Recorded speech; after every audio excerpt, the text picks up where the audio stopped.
we chant the four great Bodhisattva vows.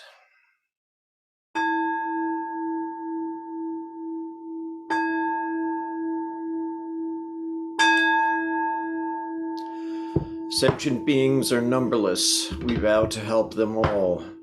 Delusions are countless, we vow to see through them all. Opportunities to awaken are infinite, we vow to embrace them all. The Buddha way is endless, we vow to embody it.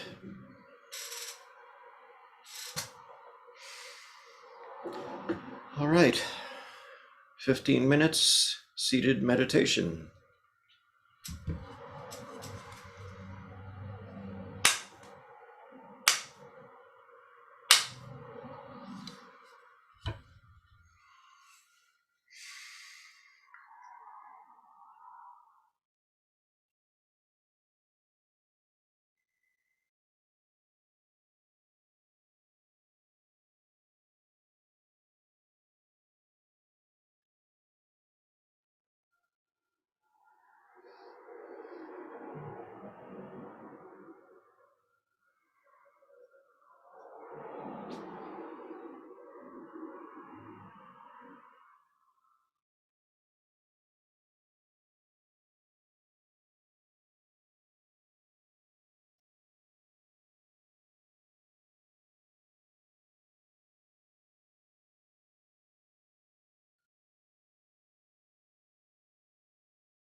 Chant the Gatha on opening the sutras.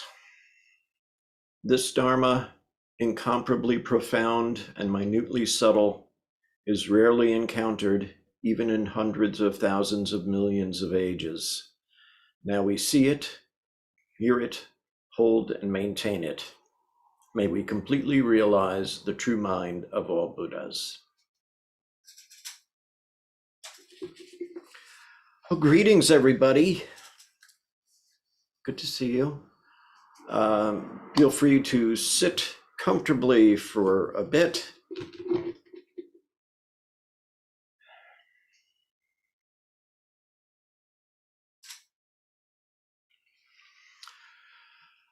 In a world where in the degenerate age, the Dharma teachings are in danger of being lost, who should come to save the day but Bodhidharma, Master of Zen? Yesterday, October 5th, was Bodhidharma Day, and of course we're a day late and the proverbial dollar short. But if you're watching this on YouTube, it's no longer anywhere near Bodhi Day anyway, right? So in honor of Bodhidharma Day, I thought I would talk a wee bit about Bodhidharma. And he is the first Chan patriarch. And there are some really great stories about Bodhidharma. In fact, right above me, you can see a scroll with Bodhidharma on it that a friend of mine sent to me a long time ago now, as it turns out. So Bodhidharma, he either came from Afghanistan, Pakistan, somewhere in that general vicinity, west of Kashmir, maybe, or alternatively from South India, or alternatively, again, Sri Lanka. There are a couple of movies about Bodhidharma. There's one in China that's called, indeed, Bodhidharma Master of Zen. And that one's kind of interesting because they've got this sort of rotund character with a really bad bald wig, right? Like it's bald on top and then it's got this fringe sticking out around the side. And I suspect that Bodhidharma would have not looked like that. But then again, there are some movie trailers or ads from Sri Lanka in which Bodhidharma looks mighty buff. And I'm guessing there's a chance he probably didn't look like that either. And so he came from the West. We don't know where in the West, but he came from the West into China somewhere around 1500 years ago. And there are a number of great, possibly apocryphal stories about Bodhidharma. Perhaps they're not apocryphal at all and 100% literal truth. I don't know. I wasn't there, but they're great stories nonetheless. So one of the first ones is his famous encounter with Emperor Wu. Apparently, if you go with the story that he was the son of a king, much like someone else we know, and he forsook the royal life to become a Buddhist monk. So he, apparently his cousin, I think it was, who became king, sent off carrier pigeons, and they basically carried a message that said, take care of this guy, he's all right. So he goes, and apparently there's some sort of buzz because this guy who the king of India says is cool is coming. So he encounters Emperor Wu, and the interchange is sort of on the contrary side. Bodhidharma, without going into any detail, pretty much puts the emperor in his place. And the final of the three questions that the emperor asks him is, "Who is this that's speaking to me like this?" And Bodhidharma's answer was, "Don't know," which is a main Zen point. There are others. Let's see, he sat in meditation staring at a wall for 9 years. Huiko, who was basically who wanted to be Bodhidharma's student really bad. I think he was like bringing him a bowl of rice every day that would go uneaten. And so he eventually got up the nerve to say to Bodhidharma, "Master, please be my teacher." He said, "Why is that?" He said, "Well, my mind is in disarray." And Bodhidharma says, "Show me your mind." Okay.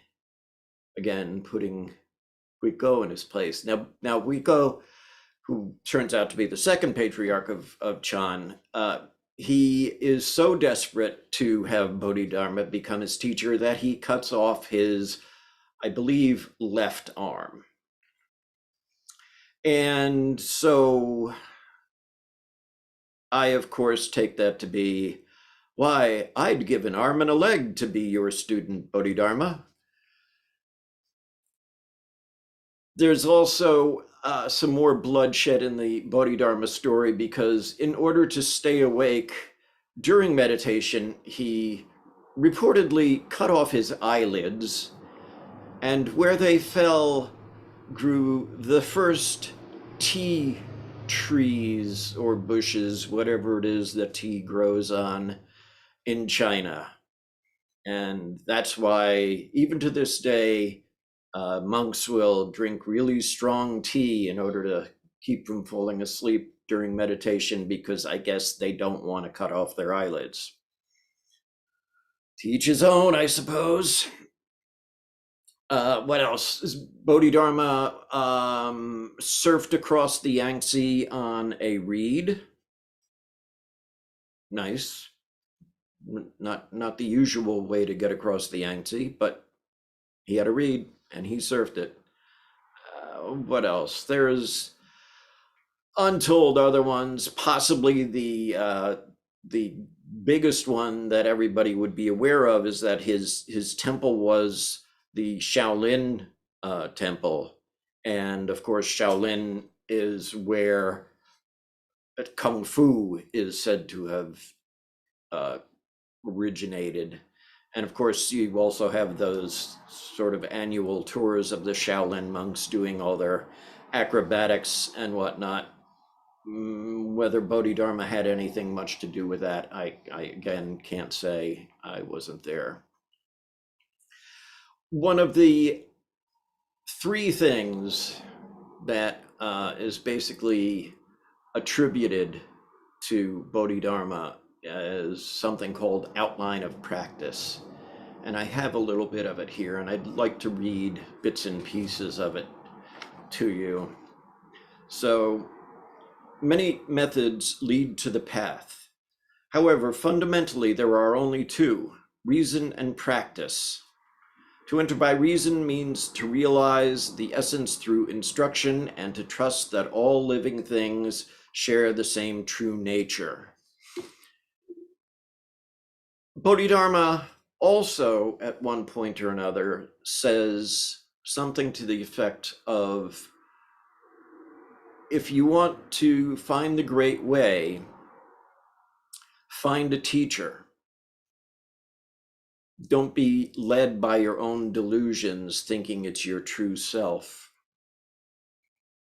Only 1 in a million without a teacher will actually become awakened. It's paraphrasing, of course.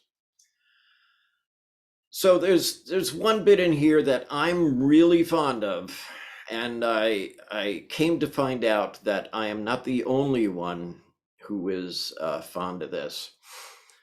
In the second of the elements there to enter practice, enter the path by practice, I should say. There's 4 all-inclusive practices: experiencing justice, adapting to conditions, seeking nothing, and practicing the Dharma. Let me read this bit for you. First is the experience of injustice. When those who embark on the path encounter adversity, they should resolve that in the countless moments of my life gone by, I've turned from the essential to the trivial and wandered through all manner of conceptualizations, often angry without cause and guilty of numberless transgressions. This moment, though I do no wrong, I am allowing my past to control my present. Neither gods nor men can foresee when an incorrect deed will bear its fruit. I accept it with an open heart and without complaint of injustice. The sutras say, when you meet with adversity, don't be upset because it only makes sense. It only makes sense. Bodhidharma, of course, is referring to karma, and not in some sort of metaphysical woo-woo cosmic retribution or praise. It's just this led to that. You did this, you got that. Don't be angry. It only makes sense. And that's also an element of seeking nothing, that in the sense of our constant seeking, we often lose the way because we don't want things to be like this. We would rather they were like that. And as soon as we start doing that, we are that much further away from realizing our true nature. And the true nature is that essence in all beings, that inherently awakened state that we quite often will cover up with any matter of, manure of daily living. So when we meet with adversity, when we're sitting here saying, oh, wow, I really wish it weren't like this. I really wish there weren't a pandemic. I really wish I didn't have to wear a mask all the time. I really wish I didn't get arrested for breaking and entering. Yeah, it just makes sense. It all makes sense. It's pure cause and effect. So don't be surprised if at some point or another you may feel as if you're suffering injustice, that things aren't going your way. I know quite often I will have those feelings. I'll have the indignant, righteous anger, and I just have to remind myself that things are the way they are. Don't need my validation to be like they are. They may not be the way I like them, and the way that they are only makes sense.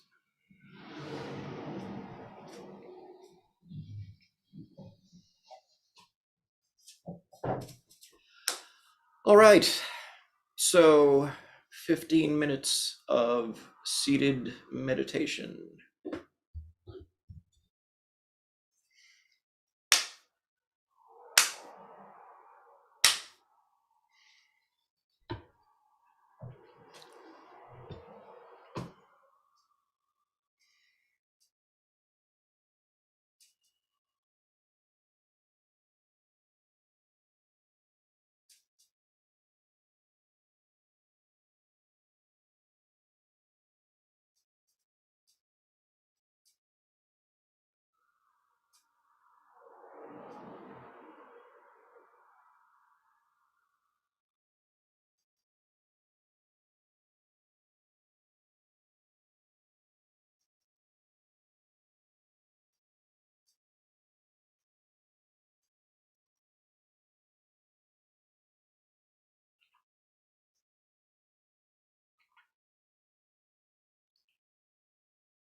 We'll chant the Heart Sutra.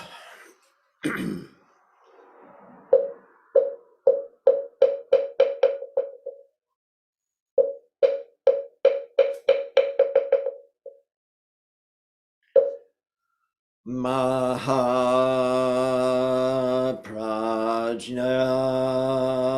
Paramita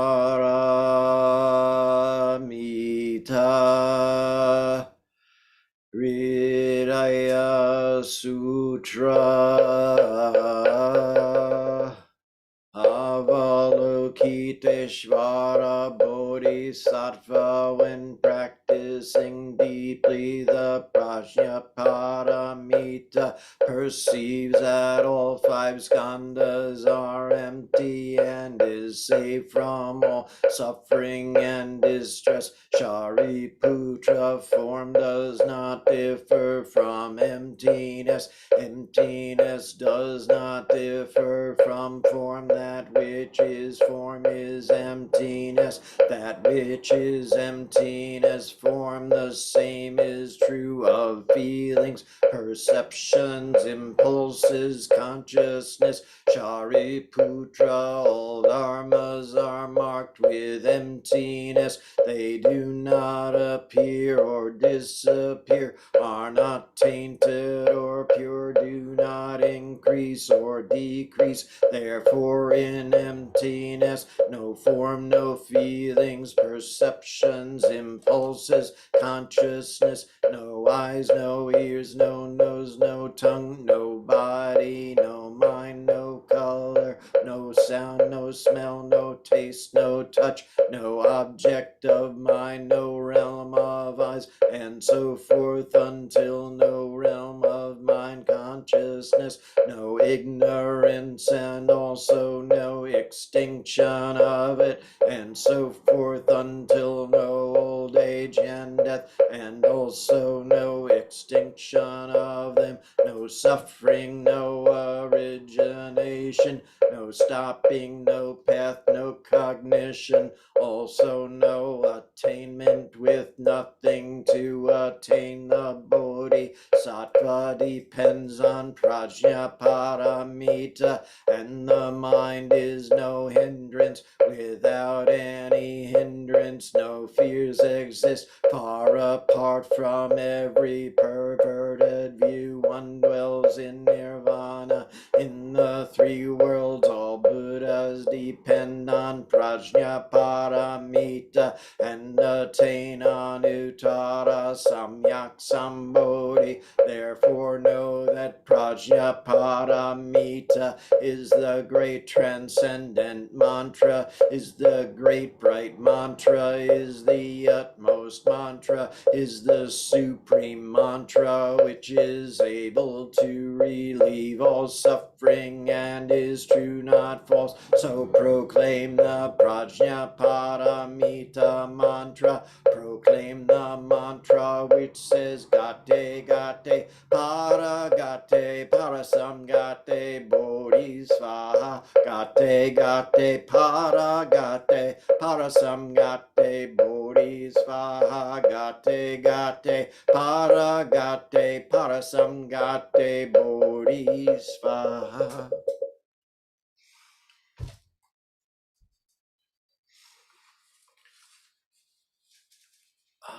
The last few weeks we've been offering personal dedications of merit.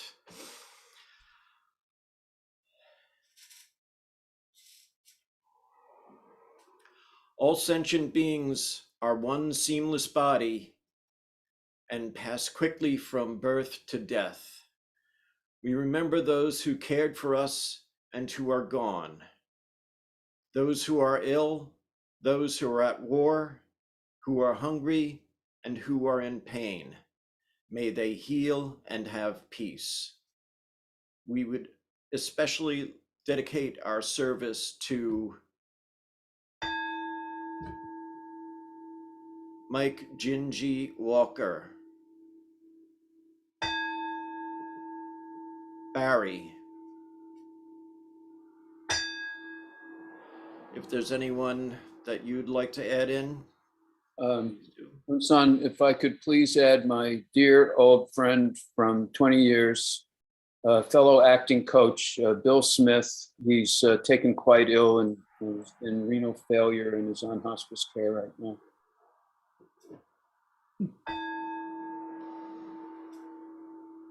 anyone else?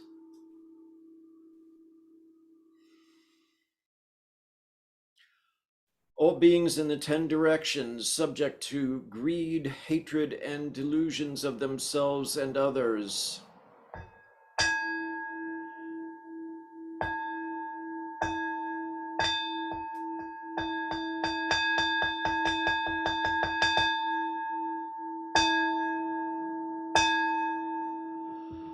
All Buddhas throughout space and time, all honored ones, Bodhisattva, Mahasattvas, wisdom beyond wisdom, Maha Prajna Paramita.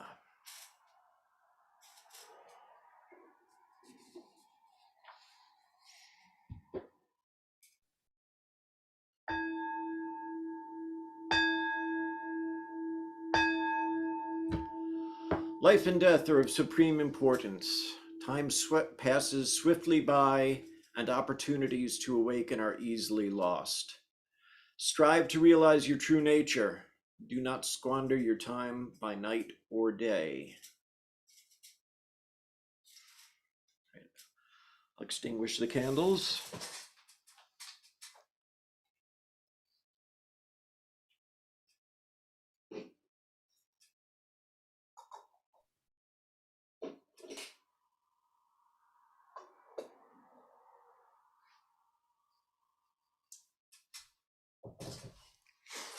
And thank you for joining us.